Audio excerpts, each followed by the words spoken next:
Shalom e bem-vindos de volta ao Israel com a Aline. Hoje nós viemos ao extremo norte de Israel para conhecer Tel Dan, que era a capital de uma das 12 tribos de Israel. Vamos conhecer o portão de Abraão, o trono dos reis de Israel, as muralhas israelitas e também a nascente do Rio Jordão. Então, se vocês estão preparados, vamos começar! Estamos na entrada de Tel Dan, que é um parque arqueológico importantíssimo em Israel. Ele fica quase na fronteira com o Líbano e poucos quilômetros da Síria. E nós estamos aos pés do Monte Hermon, que é o mais alto de Israel, com mais de 2.200 metros de altura, e ele é coberto de neve o ano todo. E graças a isso, aqui em Dan tem nascentes de água, entre elas a nascente do Rio Jordão.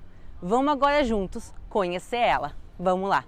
O Rio Jordão tem 3 nascentes, Dan, Banias e Hatzbani, e entre elas, Dan, que é a que a gente está vendo agora, é a maior.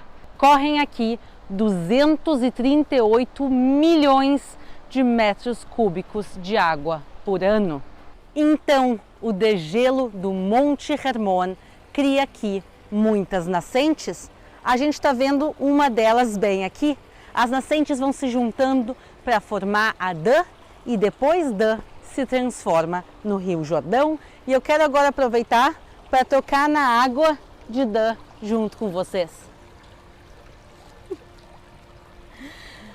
Ela é bem gelada, mas faz sentido já que ela está vindo literalmente do degelo do monte. Dan é conhecida por ser uma das nascentes do Rio Jordão, mas mais do que isso, ela é conhecida pela sua história e arqueologia ligada às 12 tribos de Israel, e é isso que a gente vai ver juntos agora. Então só mais um pouquinho de água para o caminho e vamos lá!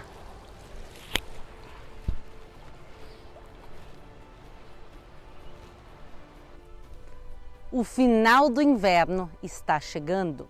Em poucas semanas começa a primavera em Israel e o país vai ficar coberto de flores.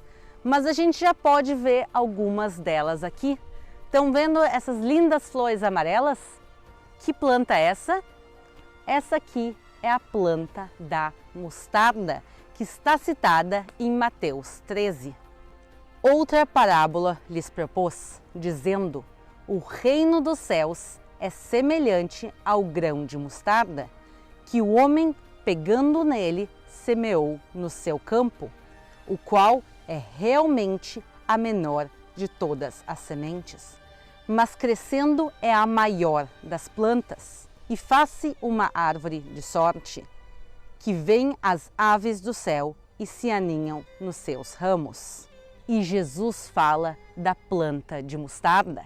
Vocês estão vendo aqui a imagem de como a sementinha pequena e a árvore ela vai crescendo. A gente está só no final do inverno. Nos próximos meses essas plantas vão crescer ainda mais. Isso nos ensina como deve ser a nossa fé. De uma pequena semente nasce uma grande planta, e quantas coisas maravilhosas a gente consegue fazer também com a nossa fé. E aqui nós já vemos os restos arqueológicos da cidade, que foi fundada por volta do ano de 2700 a.C. Pessoal, essa cidade tem 4.700 anos de história e ela foi fundada justamente aqui por ser um local estratégico. Aqui tem água em abundância, o que é bem raro na região. Também não falta terreno fértil para a agricultura, mas o principal é que por aqui passavam muitas das rotas comerciais do mundo antigo, por exemplo, a Via Maris, o caminho do mar.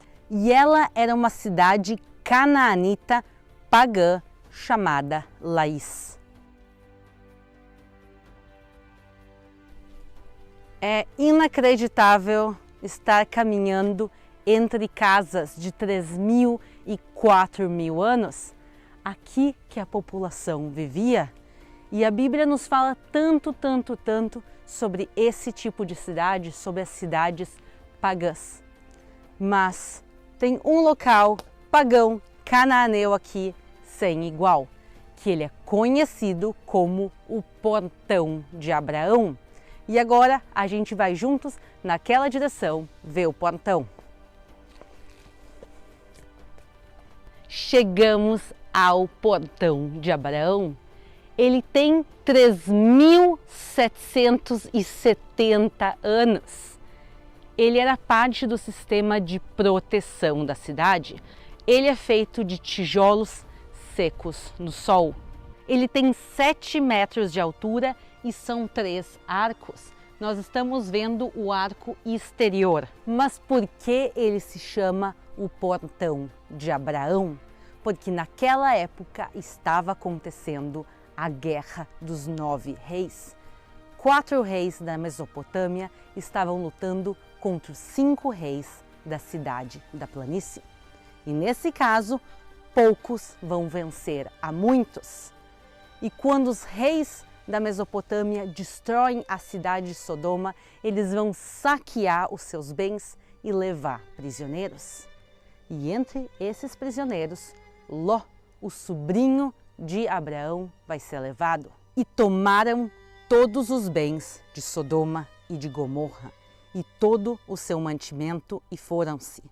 Também tomaram a Ló, que habitava em Sodoma, filho do irmão de Abraão, e os seus bens e foram-se. Então veio um que escapara e o contou a Abraão, o hebreu. E então Abraão ouve que Ló foi capturado e ele vem aqui resgatá-lo. Ouvindo, pois, Abrão que o seu irmão estava preso, armou os seus criados, nascidos em sua casa, 318, e os perseguiu até Dan. Quer dizer, Abraão pega os seus homens e vem com eles até Dan para batalhar e resgatá-lo. E provavelmente ele entrou por esse portão, porque essa era a única e principal entrada da cidade. Então imaginem que Abraão subiu por essas escadas, cruzou esse portão para salvar o seu sobrinho. Vejam que incrível! O portão que Abraão cruzou está aqui até os dias de hoje. Alguns séculos depois, o portão começa a ficar com risco de desmoronamento. Ele fica instável estruturalmente e por isso o povo de Israel vai preencher ele de terra e tapar tudo isso e vai incorporar ele à muralha. E graças que ele foi tapado por volta de 3.000 anos atrás, ele ficou protegido. E então, em 1979, os arqueólogos finalmente conseguem redescobrir esse tesouro arqueológico. Como a gente consegue ver nas laterais, eles preencheram um pouco com restauração, com as mesmas técnicas que eles usavam, mas restauração. A parte central do arco é 100% original e o que eles fizeram é que eles colocaram esse domo aqui em cima para proteger o arco de agora para toda a eternidade. Depois disso, Abraão vai ter o seu filho Isaque, que vai dar origem a Jacó, e Jacó vai ter 12 filhos. Jacó e os seus filhos vão descer ao Egito por necessidade. No início eles vão ser muito bem recebidos, mas depois o povo vai ser escravizado. No início, outra vez, eram 12 filhos. Cada um desses filhos vai começar a gerar sua própria descendência e os 12 filhos vão dar origem às 12 tribos de Israel. E uma família que desce com algumas dezenas de pessoas vão se transformar num povo de milhões de pessoas depois de 400 anos de escravidão. E aí, finalmente, como a gente conhece, Deus vai libertar o povo de Israel da escravidão do Egito e eles podem voltar aqui até a Terra Prometida e a Terra vai ser dividida entre as 12 tribos, segundo o mapa que vocês podem ver aqui. Vejam qual o território que a tribo de Dan recebe. O território é ao lado dos filisteus. E justamente por causa dos filisteus, a tribo de Dan não consegue conquistar o território que deveria ser deles. E por isso eles buscam uma nova região para se assentar. Como está escrito em Juízes 18:1. Naqueles dias não havia rei em Israel, e nos mesmos dias a tribo dos danitas buscava para si herança para habitar, porquanto até aquele dia entre as tribos de Israel não lhe havia caído por sorte sua herança. E então a tribo de Dan conquista a cidade de Laís e vai mudar o nome dela para Dan, como ela é conhecida até os dias de hoje. E agora nós vamos juntos conhecer as muralhas construídas pela tribo de Dan. Vejam quanta arqueologia tem atrás de mim agora. Mas antes de eu explicar para vocês o que é isso, eu quero aproveitar para convidar vocês a participarem de uma das caravanas do canal Israel com Aline. Você pode participar morando em qualquer cidade do Brasil ou do mundo. Então, para ver todas as informações e os valores, entrem no nosso site www.israelcomaline.com.br. E o que está atrás de mim é o portão da cidade. Hoje em dia, quando a gente pensa em portão, a gente pensa em simplesmente um local para entrar e sair da cidade. Mas naquela época, o portão era um local importantíssimo. Então, nós também vamos entrar nesse local tão importante.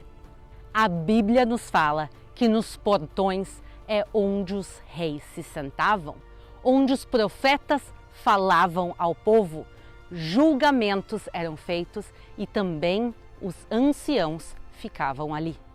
Um exemplo é o profeta Amós, que nos fala de julgamentos dentro dos portões. Odiai o mal e amai o bem, e estabelecei na porta o juízo. Talvez o Senhor dos Exércitos tenha piedade do remanescente de José. Isso porque os portões eram um local muito movimentado, com gente entrando, saindo, comércio. Então, se tu é um profeta e quer falar para as multidões, que local melhor que esse? Se tu quer fazer um julgamento, que todo mundo veja o julgamento e que tenham testemunhas, aqui é o local ideal. E a gente vê isso também nesse versículo. Então o rei se levantou e assentou-se à porta, e fizeram saber a todo o povo, dizendo: Eis que o rei está assentado à porta. Então o povo veio apresentar-se diante do rei. No original, no hebraico, está escrito Vaishev Bashar, e estava sentado no portão, quer dizer, dentro do portão. Isso quer dizer que se a gente entrar nesse portão, a gente também vai encontrar o trono de um rei? Será que sim ou será que não? Venham comigo e vamos descobrir. Aqui era o trono do rei. Vocês podem ver que tem uma parte um pouco alta, 2 degraus, como se fosse um palco, e aqui ficava o trono. O trono original não sobreviveu, mas toda a base dele que era feita de pedra, assim. E por isso, pessoal, vamos aqui sentar no trono dos reis e ver. Em volta a gente tem 4 pedras dessas. Dentro da pedra entrava uma tora de madeira e sobre ela se colocava uma espécie de um toldo. Isso dava sombra ao rei e também fazia que o local ficasse ainda mais imponente. Claro, o rei de Israel não sentava aqui todo o tempo. Se ele vinha à cidade, ele poderia ficar aqui. Mas no dia a dia, o local também era usado pelo governador e pelo administrador da cidade. E se vocês olharem do lado do trono, tem um banco aqui comprido. Vamos sentar nele também? Esse banco é o banco dos anciãos. Então aqui eles podiam estar para receber as pessoas na cidade, ajudar na administração, aconselhar o rei, mas, claro, tinha uma separação muito grande naquela época de classes e poderes. Os anciãos eram importantes e recebiam banco, mas eles não podiam sentar no trono do rei. É maravilhoso como a arqueologia pode nos ajudar a entender melhor a Bíblia. Mas mesmo com tantos e tantos achados, muitos ainda duvidam da historicidade da Bíblia. Até poucos anos atrás, a maioria dos arqueólogos do mundo acreditava que o rei Davi nunca existiu, que ele era um mito, uma lenda criada pelo povo de Israel. Mas isso vai mudar graças a um achado arqueológico encontrado aqui. Em 1993, arqueólogos encontraram aqui no portão de Tel Dan uma inscrição. Ela foi escrita por Hazael, o rei de Damasco, em aramaico, e conta como ele venceu uma guerra e matou 2 reis. Jeroão, o filho de Acabe, rei de Israel, e também Acasias, filho de Jorão, o rei da casa de Davi. Esse texto comprova a existência do rei Davi e de sua descendência. Ele não era só conhecido por o povo de Israel, isso é uma prova arqueológica que até os inimigos de Israel sabiam de Davi e da sua descendência. E agora, vamos juntos entrar e invadir a cidade de Dan. E caminhando aqui, nós vemos o tamanho desse portão. Não é simplesmente um pequeno arco de entrada, e sim é um complexo enorme, cheio de salas. Vejam, por exemplo, essas aqui. Para que essas salas podiam ser usadas? Elas tinham várias finalidades, mas entre elas, isso aqui podiam ser salas de soldados. Aqui tinham soldados 24 horas por dia, 7 dias por semana, para proteger a entrada da cidade de invasões inimigas. Vejam que aqui no lado, na continuação, tem mais e mais salas. Nelas também guardavam-se mercadorias, porque aqui, na entrada da cidade, também é onde se recolhia boa parte dos impostos. E realmente, muito imposto era recolhido aqui, porque a cidade era importantíssima e extremamente rica. Também em volta, as cidades vizinhas tinham que pagar impostos a Dan. Mas apesar da importância, da riqueza e das construções colossais que tinham aqui, Dan é uma cidade que pecou. E o pecado dessa cidade vai causar a destruição da maior parte das 12 tribos. E por isso, essas tribos vão desaparecer. Para conhecer toda essa história, não deixem de se conectar aqui no canal na semana que vem. E inscrevam-se no canal para não perder nada e nos vemos aqui todos os domingos. Um beijo e até a próxima!